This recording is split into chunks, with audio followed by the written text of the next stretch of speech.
Banning TikTok makes its way to the Senate. Fox 5's legal expert Wendy Patrick is here to break it all down. Wendy, good morning. Good morning to you. The TikTokers are not happy about this. The House passed it.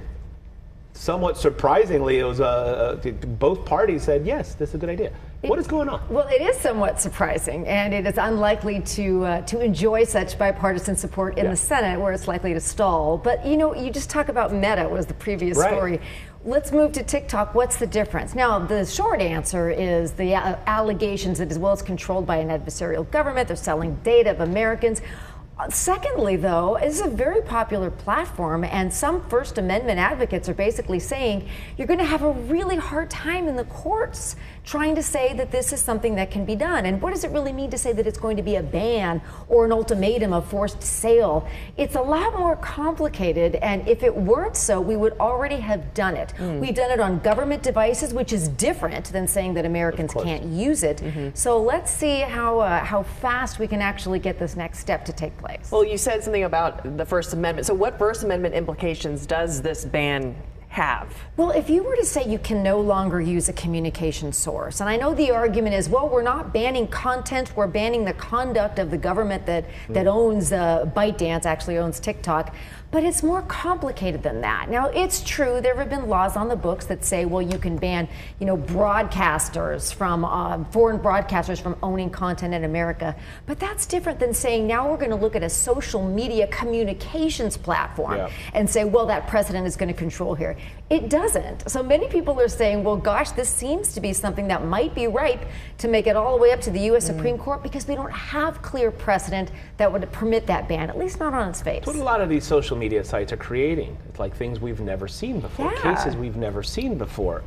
Let's talk about the users, because they were in D.C., they were up in arms saying, this is our business, this has become our livelihood. We joke about TikTokers, but legitimately people are making a living off of this thing. TikTok claims, 7 million people, 7 million small business. What are we talking about users here and how that's going to impact them? Well, you think there's about 170 million users just in America. I mean, there's lots of users all around the world. And it's not just for kids, dancing around and taking photos, and it's much more than mostly that. Right. Well, there's a lot of that, and you would think that's all it is when you see the ads for it. But actually, think about all the political candidates that have TikTok accounts. By the way, including members of Congress, some of who participated. The president has a TikTok account. His campaign has a TikTok account as well. That's right.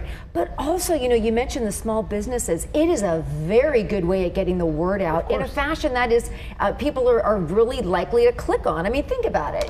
We have a lot. We're very busy, but if we see a link that looks like it's something interesting, we're more likely to click on it. Well, guess what? So are some of the consumers that are using these businesses. So are voters who are going to be, amping up and trying to decide, who am I going to vote for this election cycle? They're going to start getting excited about it as November approaches.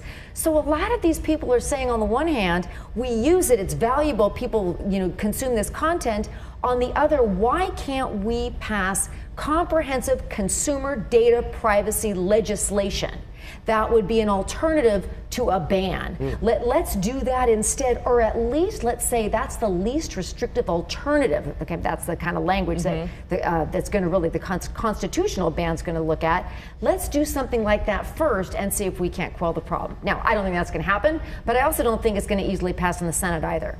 Well, what about the app stores that offer TikTok? Does this affect them?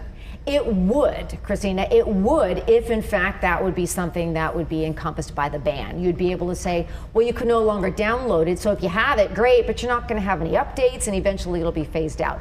I don't think we're anywhere near there. In fact, there's not even any indication it's going to be called on for a vote on the Senate floor. It's not going to pass by unanimous consent, because we already have Rand Paul, for example, saying, no way am I going to vote for this. So we already know, even if it were to be called for a vote, it's going to be a long process. If this happened to pass, it's crystal ball type of thing.